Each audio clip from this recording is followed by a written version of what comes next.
Boletim Boletim da Química. Saiba de tudo o que acontece no curso de Química da UFVJM e fique por dentro das curiosidades e atualidades na área da Química. Sou Danila e esse é mais um episódio do Boletim da Química. Olá a todos, sejam bem-vindos ao programa Para Além das Fronteiras da UFVJM, do Boletim da Química, onde nós falamos sobre os projetos de extensão que são realizados na UFVJM. Neste episódio, nós contaremos com a presença da professora doutora Fernanda Valim. A Fernanda, ela é feminista marxista e que coordena o projeto de extensão Literatura e Feminismos. Antes de entendermos e discutirmos o projeto, você poderia iniciar contando como surgiu a ideia desse projeto de extensão, Fernanda? Posso sim, gente. Então, obrigada de novo, Lorena, Daniel, Danila. O projeto de extensão Literatura e Feminismos, ele surgiu originalmente com um título um pouquinho diferente, que foi Primeiro Ciclo de Diálogos Literatura e Feminismos, né? E depois, a partir do ano passado, a gente acabou reduzindo o nome para Literatura e Feminismos, né? Como eu acho que eu comentei com vocês um pouquinho antes, né? E, na verdade, o projeto surge num contexto de ascensão autoritária, né, no país e no mundo, e um desejo muito grande, não só pessoal, mas coletivo, né, entre as pessoas que participavam, integravam, né, e pensavam já possibilidades de aproximação, né, de trabalhos, de pensamentos, de lutas, de militâncias, de uma série de envolvimentos, né, coletivos. A gente pensou em articular isso e finalmente propor o projeto, propor uma ação prática de enfrentamento para esse momento, né? Para justamente poder levar essas discussões teóricas todas que a gente tem dentro dos muros da universidade para além dos muros da universidade, ou seja, poder ter a oportunidade de discutir, né, com a população interessada, com a comunidade de Diamantina, do Vale do Jequitinhonha, com estudantes também, eventualmente, colaboradores, pessoas trabalhadoras, poder que tivesse a oportunidade de se aproximar com as discussões que a gente estava tendo ali, e para poder pensar essa relação mesmo dialética entre prática, teoria, né, proposta de leitura. Então, o surgimento do projeto é um pouco esse, assim, um desejo muito grande de promover ação, né, de realizar essa ação efetiva para discussões de questões tão importantes, né, que a gente julga muito importantes, imprescindíveis. Sim, muito. Para falar um pouquinho mais, você poderia listar para a gente o que é o feminismo e por que o nome do projeto é Feminismos no Plural? Ótimo, é uma boa pergunta, uma pergunta que pouca gente nos faz, né? Mas muito interessante, porque, bom, o feminismo, a princípio, se a gente fosse falar muito rapidamente, ela é uma luta, né? É um movimento social, uma luta pelos direitos, né, pela igualdade, né, não só de direitos, mas uma igualdade, né, das mulheres no mundo. Eu gosto bastante de uma definição da Bell Hooks, né, que é uma militante ativista, professora estadunidense, né, em que a Bell Hooks tem um livro chamado, inclusive, Feminismo é para Todo Mundo, e a Bell Hooks vai discutir um pouco isso, né, de que o feminismo, mais do que um movimento pela igualdade, ele é um movimento contra a opressão, né? E hoje a gente diria até contra as opressões. Então, eu acredito muito, gosto muito dessa definição da Bell Hooks, acho que ela é bem precisa. E, no fundo, todas essas discussões, né, partindo de áreas específicas ou não, como a nossa, que é da literatura, do campo literário, né, a gente também está interessado em pensar, né, como que as pessoas imaginam o fim do patriarcado, né? Então, no fundo, a gente está todo mundo interessado em pensar, né, como que a gente imagina o fim da opressão, como que a gente pode colocar em prática, né, ações específicas para que isso aconteça. Então, o feminismo, ela até diz uma coisa bonita, ela fala assim, o feminismo é também falar sobre o amor, o feminismo é para todo mundo, né, o feminismo é a luta pelo fim da opressão, e isso só vai ser conquistado no momento em que a gente também for capaz de entender que ele precisa ser um movimento, portanto, anticapitalista, um movimento anti-imperialista, um movimento antirracista, né? Porque é só assim que a gente alcançaria essas formas, né? O que a gente deseja, né? Esse outro mundo possível. Porque está meio interligado, né? Todas essas questões. Profundamente, né? Assim como eu acredito, ela também diz que sim. E Fernanda, como já é do nosso conhecimento, né, o projeto de extensão Literatura e Feminismo, ele trabalha com o envolvimento e a discussão de literatura, arte e cultura. Ele dá visibilidade às produções de autoria de mulheres. Nós gostaríamos de saber como se dá a escolha das obras que são trabalhadas nos ciclos, nos eventos. Então, Danila, na verdade, assim, a gente, ao longo do ano de 2019, né, antes da pandemia, então a gente fez esses encontros aconteciam de maneiras mensais, né, no Museu do Diamante Brã, aí em Diamantina, e a gente teve um público não, né, como eu disse, mas a gente teve um número, né, de pessoas interessadas, pessoas que participaram, trabalhadoras, estudantes, homens, mulheres, crianças, professoras, colaboradoras, muita gente. A gente ficou espantado assim não só com a qualidade das discussões, mas com o número de pessoas que o projeto acabou envolvendo. E isso deu um fôlego muito grande para que a gente juntos ali nos encontros, a gente pudesse superar também um momento de fazer daqueles espaços, né, fazer do espaço um espaço de acolhimento, né, das pessoas, das suas questões, né, de conversa sobre a literatura e sobre problematizações, né, do mundo, né, dos problemas atuais também, da nossa sociedade. Então, acabaram sendo espaços muito muito importantes, né, de acolhimento, de momentos em que as pessoas falavam sobre si, falavam sobre as suas próprias questões também pessoais, não só sociais, mas pessoais. Então acabou se mostrando um momento muito oportuno, muito prazeroso, muito importante, né? Mas você me pergunta sobre a seleção dessas obras. Pois isso não é um processo tão rigoroso. A gente acabou a primeira vez que o projeto surgiu lá atrás em 2019, as primeiras obras foram uma seleção do grupo mesmo, né? Do grupo que faz parte, né? Que integra o projeto, né? O grupo eu não vou saber dizer precisamente com medo de esquecer alguém, mas em sua maioria são estudantes de graduação do curso de letras, estudantes também de pós-graduação do programa de pós-graduação em ciências humanas aí da UFVJM, e também de professoras, não só do curso de letras, de outros cursos também, por exemplo, professoras de filosofia, tem professores de outros departamentos, e também de colaboradoras externas à própria UFVJM, de outras instituições e também da cidade. Então, foi um grupo muito bom.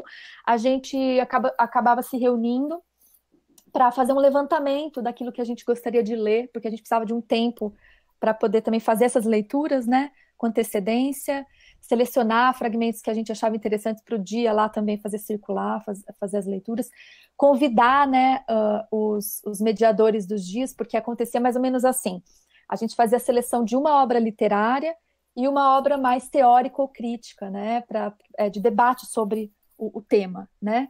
Então, a gente ficava sempre, fazia convite para alguém que pudesse mediar essa discussão sobre o texto literário e uma outra pessoa disponível, disposta com a formação para poder fazer a discussão desse outro texto teórico. Então, o grupo fazia isso coletivamente, decidia quais leituras poderiam ser interessantes, quais leituras para o mesmo dia poderiam ter uma aproximação interessante, tanto do texto literário quanto desse texto mais teórico, poderiam provocar discussões e integração entre as convidadas ou convidados do dia. E depois, ao longo dos encontros, a gente também ia sondando um pouco, conversando com as pessoas que estavam ali. Algumas vezes surgiam também canal das pessoas sugerirem leituras que poderiam ser interessantes para aquele momento, de obras que estavam aí bastante comentadas, né, entre a literatura mais recente, por exemplo, ou obras que tinham sido acabadas de serem publicadas por algumas editoras. Então, de acordo com isso, a gente ia selecionando previamente essas leituras e fazendo esses convites também para os mediadores e mediadoras. Eu tenho uma pergunta que é sobre... Você falou sobre o grupo que vocês têm, né? Que são alunos de graduação, professores, e geralmente a maioria é de graduação na área, né? De vocês, que é de filosofia, literatura, essas em geral. Mas um aluno, por exemplo, do nosso curso de química, de ciências da natureza, em geral, poderia participar do grupo ou é alguma coisa mais restrita mesmo ao curso de humanas? De modo algum, né? O projeto aí, ele está aí só ganhando fôlego a cada ano que passa. A gente começou sem verba nenhuma, só realmente em função do desejo de querer construir também essa ponte, né? O desejo de poder também aproximar grupos de pesquisa, observatórios, grupos da cidade, coletivos, né? Então, outros projetos. Então, assim, Lorena, o projeto também é aberto, né? Aberto, inclusive, a participação de quem for, gratuito, aberto, público, né?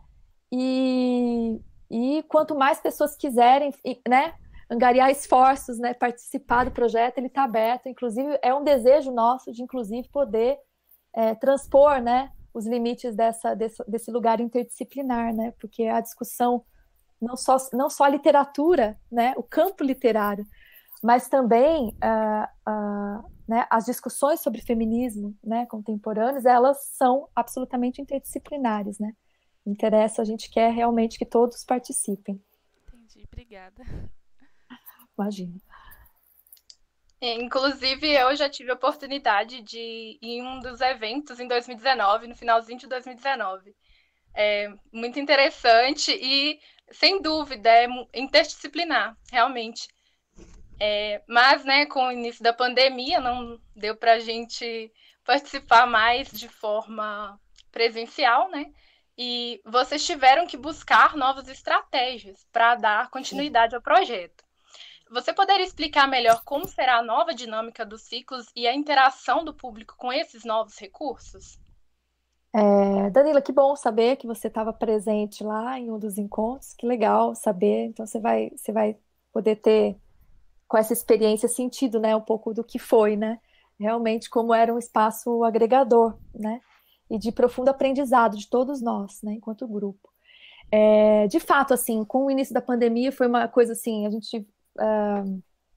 nós todos, né, vocês também, vocês sabem, a gente teve que passar a ter que se adaptar a um novo mundo, a um novo contexto, a se espantar também, né, diante de tudo, né, que vem acontecendo, né, enfim, com as universidades também públicas, com o momento, né, do país, né, com esse momento terrível, né, de genocídio anunciado.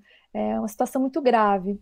Mas, bom, para ficar restrita a questão do projeto, nós também, né, a gente demorou um tempo para ter que se readaptar em função também da demanda de trabalho, né, então a gente teve que se readequar, né, com as disciplinas de graduação, com as disciplinas todas de pós-graduação, com todas as atividades, no fundo, que a gente já fazia, né, e exercia aqui.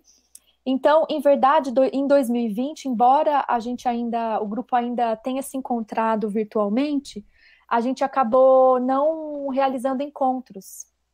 No entanto, o projeto não ficou parado, porque a gente acabou criando até um convite que eu faço para vocês também, vou deixar depois o link com a Lorena, com você, Daniel, Lorena, para divulgarem. A gente acabou criando um podcast, né, que foi também um braço do projeto, chamado Poesia em Tempos de Pandemia. Ele está disponível, é um podcast com esse nome, se vocês digitarem lá, vocês vão encontrar em algumas plataformas, pagas e públicas. E lá a gente passou, então, a gente teve todo esse trabalho de aprender a mexer com o programa, de edição, de poder passar a fazer a seleção de poesias que a gente gostaria de gravar. Então, todas as pessoas que faziam parte do projeto acabaram também selecionando algumas poesias para gravar, gravando, editando e depois publicando lá nos episódios que a gente foi construindo do Poesia em Tempos de Pandemia. Além do Poesia em Tempos de Pandemia, um outro braço que a gente acabou construindo em 2020 foi o de um segundo projeto que foi originado em função dos trabalhos do Literatura e Feminismos, chamado Vozes Femininas, que é um jornal que a gente criou no ano passado, que tem o nome, né? O nome é uma provocação e, na verdade, é homenagem, né, a um primeiro jornal publicado em Diamantina, um jornal feminista publicado na cidade de Diamantina. Nem todo mundo sabe, mas Diamantina foi um polo de efervescência tremenda, né, de publicações impressas, de jornais, né, especialmente aí no século XIX, né, na passagem do século XIX para o século XX. Então, o título do jornal veio como essa homenagem, né, era a voz feminina, e a gente brincou com ele falando vozes, pluralizando de novo, né. E uma publicação semestral. A gente publicou a primeira edição desse jornal em setembro do ano passado, em 2020, ou seja, só para mostrar que o projeto, né, acabou tendo desdobramentos nesse ano de pandêmico, mesmo não acontecendo efetivamente como em 2019. E agora, em 2021, a gente está retomando, depois de ter aprendido a mexer com as ferramentas, né, de ter participado de várias lives ao longo do ano passado, a gente acabou entrando em a decisão coletiva de que a gente assumiria, portanto, com a continuidade aí da pandemia, né, da Covid-19, que a gente assumiria, então, esse formato virtual, né, como espécies de lives, inclusive deixar aqui o convite para vocês, a primeira live do projeto desse ano, que na verdade já é a nossa 9ª edição, né, ela vai acontecer agora no dia 27 de março, às 3 horas da tarde. A gente vai apresentar a 9ª edição com o título Mulheres Invisíveis, né? Visíveis, invisíveis. Mulheres invisíveis na literatura, filosofia, pedagogia. Então, a gente vai ter a participação não só minha, mas também das professoras Rebeca Monteiro, professora de literatura aqui da UFVJM, professora Lilian Godoy, professora de filosofia aqui da UFVJM, e professora Leia Perucci, que é pedagoga, né, e também professora. Todas integrantes do projeto, para a gente esquentar nesse primeiro momento. E então ajudem a divulgar também. Depois eu vou deixar o link com vocês do evento da 9ª edição de março. Mas eu queria só aproveitar para voltar lá para a pergunta anterior. Você me perguntou, né, afinal, o que é feminismo, né? E por que o título do projeto optou pela decisão do Feminismos no plural. Então, eu acho que essa foi uma decisão também pautada pelas discussões contemporâneas, pelas discussões muito aliadas aos estudos literários contemporâneos também, que vem fazendo essa discussão muito amplamente em vários cantos do mundo, né? Inclusive academicamente. E também por entender que hoje a discussão sobre feminismo ela já é encarada, inclusive, como uma epistemologia, ou epistemologias, né? Ou seja, o que é isso? Né? Uma forma de conhecimento, né? Uma forma de, enfim, de experiências, eu diria, de experiências práticas específicas, ou seja, dependendo sobre onde elas surgem, né? Como elas pretendem e fazem, né, esse agenciamento, como agir, né? Então, isso acabou criando uma série de epistemologias diferentes, né, que dialogam também com vertentes do feminismo. Então, por exemplo, dentro das vertentes, a gente tem, para usar como alguns exemplos, tá?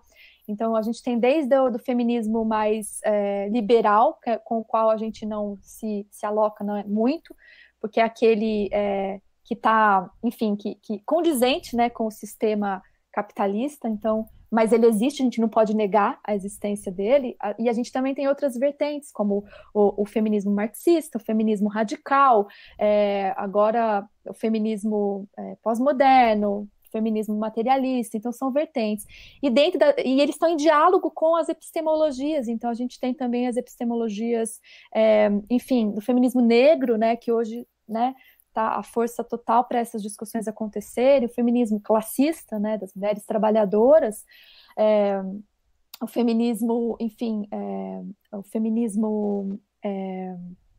enfim, indígena, né, transfeminismo, né, o ecofeminismo. Então é só para discutir como que isso se ampliou e como que a possibilidade do projeto era justamente abrir, né, a possibilidade para todas essas discussões, tá? Então, não sei se eu respondi, mas era um pouco dessa ideia de pluralizar para dar conta dessa aproximação entre vertentes e também epistemologias, né? Para como pensar isso nesse momento. Então, por exemplo, a questão da interseccionalidade, né, que surge mais recentemente, quer dizer, o reconhecimento de que as formas de opressão elas passaram a ser vistas em diversos lugares, não exclusivamente, por exemplo, enfim, em um lugar ou outro, mas formas de opressão que se somam, né? Se somatizam. Então, quando a gente pensa, por exemplo, a relação da mulher negra, né? Então, são questões muito importantes para os debates contemporâneos, no momento em que a gente passou a entender a categoria de mulher, né, de uma maneira afastada de essencialismos. O que significa isso? Entender que não importa, né, a gente não quer perguntar o que é ser mulher, né? A gente quer entender como que essa categoria de ser mulher, ela foi ampliada, né, para uma coisa que não é exclusivamente ligada a um sexo biológico. E sim, ela é ligada ao que a gente discute, né, nas teorias de gênero, como uma construção cultural, uma construção histórica, né? Então a gente precisava entender, com a ampliação desses debates, né, para o transfeminismo, para as discussões todas sobre mais recentes, de como que fortalecer essa luta, né, chamando todo mundo no esforço de ser integrado nessa luta, né, feminista. Então, essa questão das interseccionalidades passaram a ser questões muito relevantes. Então, por exemplo, entender que a luta de classes ela é fundamental para entender as formas de opressão, mas a gente também tem que pensar que muitas críticas foram feitas a certos momentos históricos do feminismo, de entenderem que, por muitas vezes, eles foram pensar exclusivamente o ponto de vista das mulheres brancas de classe média, por exemplo, né? Então, como entender, né, essa ideia de que as mulheres, elas não são uma abstração, né? Essa categoria não é uma abstração, né? São mulheres reais, são mulheres que estão falando dentro de determinados pontos de vista, né, de determinados momentos históricos específicos, com determinadas vivências e experiências diferentes de outras, né? Então, quando lá atrás, né, a gente costuma falar das ondas feministas, né, as mulheres, no primeiro movimento, lutavam amplamente pelo direito ao voto, né, sufrágio, sufragistas, né? A gente não pode negar também que existiam as mulheres negras, né, por exemplo, da diáspora africana no continente americano, né, aqui mesmo, elas já trabalhavam, né, elas já eram escravizadas. Então, assim, essas questões passam a ser amplamente discutidas, né, nos momentos mais recentes, né, ao longo do século XX, mais precisamente agora no século XXI. Então, eu acho que isso é muito importante, pensar como, então, por exemplo, mulheres terceiro-mundistas, como nós, né, que nascemos no Brasil. Então, todas essas relações são relações que vão agregando opressões, né? Mulheres africanas, mulheres muçulmanas, mulheres terceiro-mundistas, mulheres não brancas, né? De que maneiras que elas lidam com as experiências de opressão, né? As vivências materiais de opressão. Então, com isso, a gente vai somando uma série de questões, né? A questão das classes sociais, a questão da raça, a questão das etnias, né? A gente vai somando essas formas de opressão, né? E aí, enfim. por isso, no plural, porque estaria abrangendo todas essas vivências e todas essas opressões que as pessoas sofrem. Exato, então o plural é justamente para chamar para essa discussão em que a gente está tentando pensar essas epistemologias, né, os limites e também as potencialidades dessas vertentes, dessas epistemologias, como elas dialogam na prática, como elas agem sobre o mundo e mais do que isso, para aquilo que eu falei para vocês, porque o importante não é entender, mas onde eu me aloco? Eu sou dessa vertente ou sou dessa? Às vezes pode ser que você simpatize com mais de uma, que você esteja ali, né? Não é uma categoria fixa e imutável, né? São só linhas, né, para dar conta da diversidade dessas discussões, para a complexidade dessas discussões. E aí a ideia realmente, eu acho que mais do que estar, né, precisamente, categoricamente alinhado a uma delas, é entender um pouco dessa ideia de como que a gente imagina o fim do patriarcado, portanto, como que a gente imagina o fim da opressão, né? Então, nesse sentido, a luta feminista ela é uma luta revolucionária, né?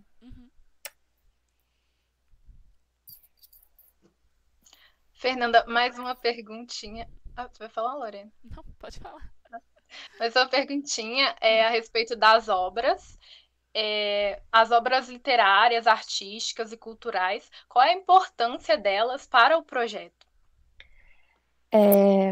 Bom, é o que eu estava dizendo para vocês, né? Claro que, assim, o ponto-chave do projeto, ele parte desse lugar, né? Do interesse pelas discussões das obras literárias, das narrativas literárias, não necessariamente contemporâneas. E como eu disse para vocês também, a gente tenta, né, com o projeto, vem tentando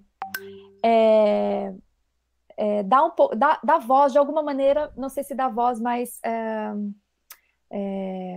discutir um pouco das literaturas de autoria de mulheres, mas isso também não está sendo feito de um lugar essencialista, ou seja, não basta que sejam textos produzidos, escritos por autoras mulheres, né? Não é muito por aí que a gente está interessado, porque pode ser que existam mulheres que escrevam coisas que para nós não sejam relevantes, né? Assim como pode existir, e existem, né, uma série de escritores que são homens, mas que representaram como ninguém as figuras femininas, por exemplo, a construção de personagens fantásticos, né, complexos e profundamente interessantes. Então, não é necessariamente desse lugar essencialista que a gente vem partindo, senão num reconhecimento de que, ao longo das tradições, a gente teve dentro, né, dos estudos da literatura, um mapa, a gente precisa reconhecer, né, que existia ali um mapa de ausências também, dentro do que a gente sempre chamou de cânone literário. Essa palavra cânone, né, vem do grego cânon, que significa uma espécie de régua, né, capaz de medir, né, quais obras seriam, ao longo da tradição, consideradas boas obras ou melhores obras, obras que teriam um valor dito universal, que é o que a gente vem questionando, né, essa universalidade da ideia de valor, para dizer merecem ser lidas, não merecem ser lidas, precisam estar nas universidades, nas escolas, não precisam estar. Então, no fundo, toda a discussão da centralidade da literatura nesse projeto é um pouco discutir também, mais amplamente, um mapa de ausências, de como, historicamente, as produções, né, não só escritas por mulheres, mas né, também, e não só por mulheres, por todas as discussões de corpos dissidentes, né, transexuais, bissexuais, lésbicas, gays, todas essas discussões, né, sobre os corpos, sobre a sexualidade, sobre a história da sexualidade, como isso atravessa também um campo de valor e de poder dentro dos estudos literários. Então, o nosso interesse é um pouco esse, né, em resgatar um pouco essa noção, né, de como problematizar a noção do cânone literário, né, e perceber que existe aí um mapa também de ausências, né, onde estão as produções indígenas, onde estão as produções da cultura oral, né, que foi dentro da tradição ocidental, nas hierarquias elas foram tidas como menores e como algo que não era literário, portanto o conceito de literatura é que acaba sendo discutido ali, porque ele não é universal, ele não é único, né, assim como as coisas do mundo, ele está em constante processo de transformação, né? Então, com isso, a nossa proposta toda é um pouco essa. Então, lançar um pouco de luz a essas vozes, a essas produções que nem sempre tiveram, no momento da sua publicação ou escrita, a valorização, né? Uma valorização em função daquilo que escreveram, né? E, especialmente no campo literário, a gente vem trabalhando com a noção de representações, né? Então, como que representações de personagens, representações de temas, né, ao longo da história, como que, de alguma maneira, certas questões foram apagadas, né, ou silenciadas ao longo da tradição, E nossa ideia agora é uma revalorização, uma discussão de como revalorizar, como reencontrar nessa literatura. As mulheres não escreviam? Claro que escreviam, né? Onde elas estavam? Né? O que elas estavam falando nesse momento? Né? Por que elas ficaram em lugares de invisibilidade em certos momentos ou tradições, né, históricas? Então, esse é um momento de revisitar esses lugares e descobrindo nesse processo uma série de coisas muito interessantes, né? Você falou dessa parte de que antigamente as mulheres escreviam, sim, só que não tinha tanta divulgação e não era, como se diz, levado para frente, né? Vamos pôr assim. Uhum. E a gente trabalhou isso também num dos boletins, numa das edições passadas do boletim, a questão da mulher na ciência, que é uma discussão bem parecida, porque as mulheres também faziam descobertas e estavam presentes dentro da ciência, mas elas não tiveram tantos reconhecimentos igual os homens tiveram naquela época. E aí a gente colocou em discussão, né, o fato da Marie Curie, não sei se é assim que fala, mas que ela só recebeu o Nobel pela ajuda da descoberta da radiação muito tempo depois, foi pós-morte, ela não estava nem viva mais, e ela recebeu o conhecimento disso só depois. Tipo, isso é um absurdo, né, porque a gente sempre participou das coisas e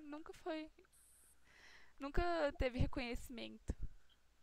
Eu acho que isso vai de encontro muito com esse momento, né, crucial dos últimos anos, de revisão desse paradigma mesmo, assim, não só patriarcal, né, mas falocêntrico, né, mas também na construção das ciências de maneira geral também, né, não só da literatura, mas de todos os campos, né, os campos científicos, os campos de saberes, né, que sempre tiveram muito alicerçados nessa visão ocidental, né? Então, no caso da literatura do cânone ocidental, né?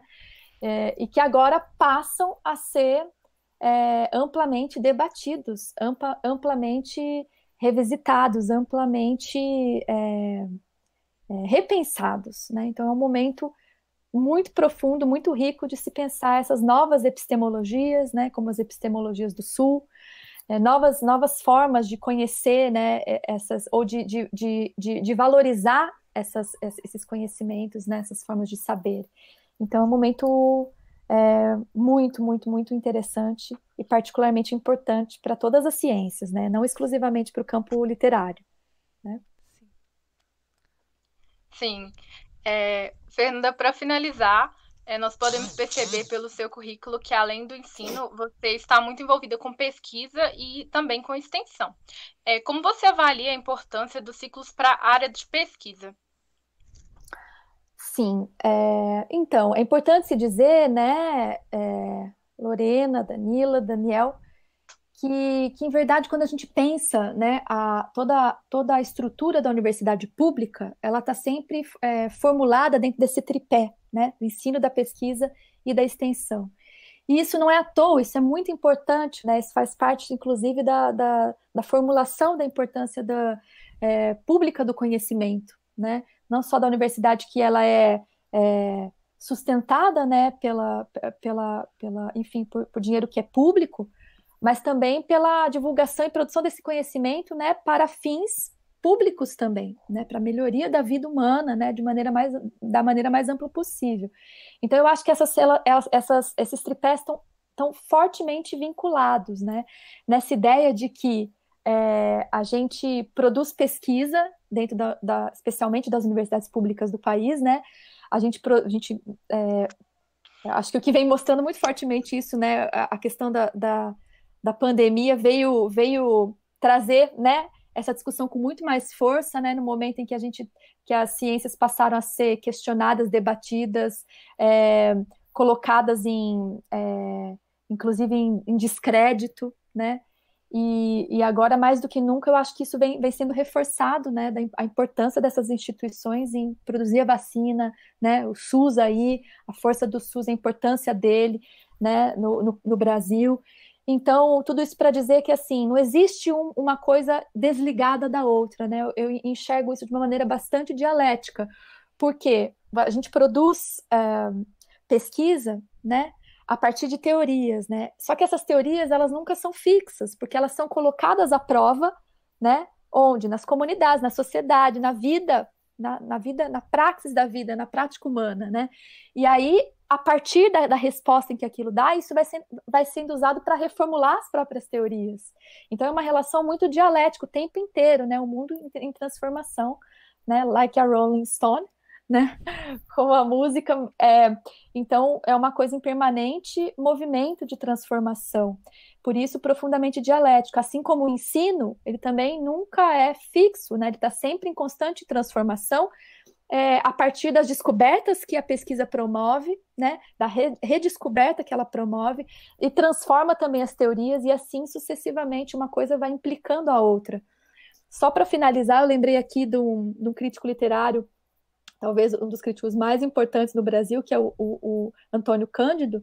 Eu tive, já falecido, né, recentemente falecido, o Cândido, eu tive a oportunidade de ouvir o professor Antônio Cândido falar, na época em que eu morava em São Paulo. Mais de uma vez eu tive a oportunidade de ouvir ele falar, e o Cândido era um defensor ferrenho da importância da extensão nas universidades, porque ele acreditava que essa lógica, essa lógica liberal que acabou invadindo tudo, né, inclusive todas as formas de vida, mas também as atividades universitárias, ela acabou impondo para a gente uma lógica muito produtivista, né?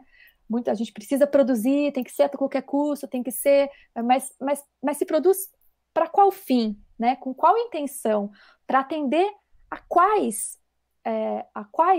valores e tipos de, né? Para qual mudança social ou não, né? Então, eu acho que isso é muito importante. Quando o Cândido falava, naquela época não tinha dimensão sobre a importância da extensão universitária, é porque ele entendia que era justamente ali que estava o ponto principal da ação dos professores e pesquisadores nas universidades públicas, que era não perder, né, essa aproximação com a população, né? Não perder de vista essa necessidade de que tudo que a gente produz dentro dos muros da universidade, eles precisam dialogar com as formas de vida.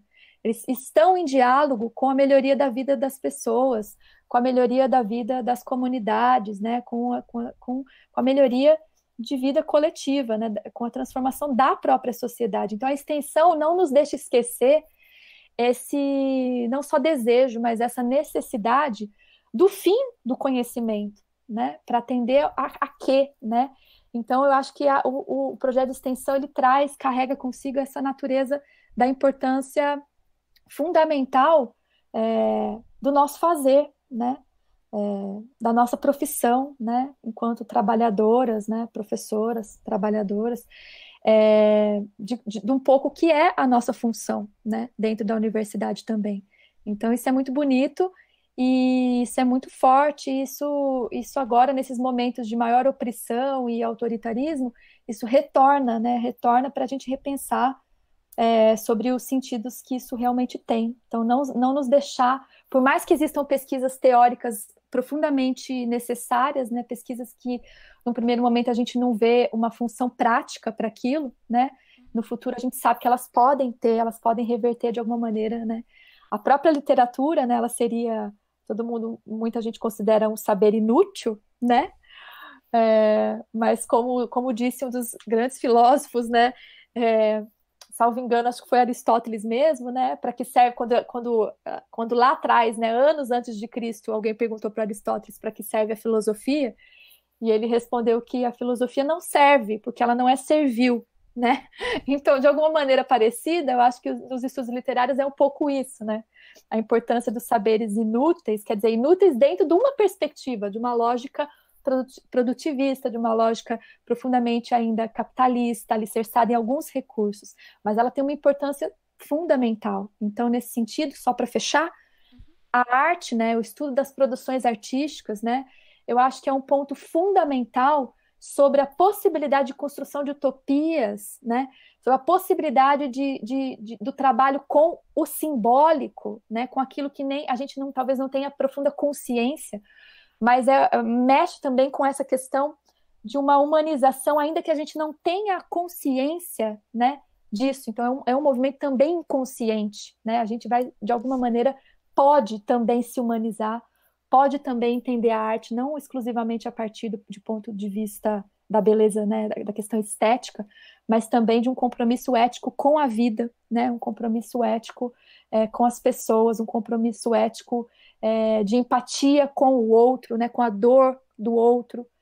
E eu acho que é por isso que a gente aposta na importância do projeto, especialmente nesses momentos mais complicados, mas a gente aposta no poder também de sensibilização, né, das artes de maneira geral. Claro que isso não é uma relação direta, né, vai sensibilizar, vai transformar, não é, mas é uma aposta de possibilidade, é uma aposta na importância da arte, na importância da literatura, na importância dessas discussões também para formar leitores e para formar criticamente também essas pessoas que estão passando pelo projeto, entendendo o seu papel no mundo, seu lugar de privilégios e todas essas questões que a gente comentou aqui. Então, é muito importante, principalmente, essa parte de formação crítica, né, para o que a gente vem vivendo, que é a disseminação de várias fake news, a gente começar a saber, né, por onde identificar, também ajuda muito a questão da literatura, da pesquisa, de pesquisar as fontes, essas coisas. Da importância, né, da gente ser rigoroso também quando a gente trabalha, né, rigoroso com os nossos estudos, né, os estudos acadêmicos exigem um rigor, né, um rigor, né, nesse sentido, né, de retorno para as fontes, de retorno para a precisão histórica, né, de textos, de informações. Eu acho que mais do que nunca isso vem mostrar para a gente isso, a importância, né, do nosso trabalho, a importância da produção científica, né, e a importância das universidades, sobretudo as universidades públicas, né, que estão no centro dessas discussões todas, desse momento. Né, sua participação para estar divulgando esses projetos de extensão que a universidade tem, e por ser também numa área muito distinta da nossa, eu acho muito importante estar divulgando e estar mostrando que não é só a extensão científica que importa nesse momento também, né? Que a gente tem outras extensões, outros projetos que também são muito importantes e que fazem parte do nosso dia a dia, porque essa é uma discussão muito atual. E é isso. Muito obrigada. Eu que agradeço, Lorena, Daniel, Danila. Obrigada pelo interesse, obrigada pela oportunidade da gente poder fazer a divulgação, né, do projeto. Eu queria só, se vocês me permitirem, para não esquecer, de agradecer aqui, eu até deixei aqui anotado para não esquecer, né? Para agradecer o LAC, que é o nosso grupo de pesquisa em estudos em literatura, arte e cultura, que é quem vem promovendo os encontros do projeto, mas agradecer também todas as nossas parcerias, né, que estão implicadas na realização desse projeto também. Então, o Observatório dos Vales do Semiárido Mineiro, durante a pandemia sendo o nosso parceiro, né, o NEABI, que é o Núcleo de Estudos Afro-Brasileiro Indígenas aqui da UFVJM, o NUPED, que é o Núcleo de Pesquisa, Ensino, Extensão e Divulgação sobre Escravidão, aqui também da UFVJM, agradecer ao curso de letras, né, ao PPGCH, nosso programa de pós-graduação, também a PROESC, né, e a UFVJM. Então, também ao NOS, que é o Núcleo de Orientação Socioeducacional contra a Violência à Mulher, e, por último, a Rede de Mulheres do Alto Jequitinhonha. Então, todo esse grupo que está com a gente, né, que portanto, atravessa o projeto, são parceiros no projeto, né, e agradecer a todos os colaboradores, colaboradoras, integrantes do projeto, e agradecer a todos vocês, então, mais uma vez, pela oportunidade. Lembrando, então, de ajudarem a gente na divulgação da nossa, a primeira edição desse ano, mas, na verdade, a 9ª edição do projeto, que vai acontecer ainda em março, mês de luta, né, das mulheres, agora, dia 27 de março, às 15 horas, virtual. Eu mando o link para vocês ajudarem na divulgação. E mando o link também. Na descrição do vídeo, o link que a gente coloca. Vou mandar todos os links que eu tiver de divulgação para vocês ajudarem nessa divulgação. Tá bom. Tá? É isso. Um abraço. Obrigada.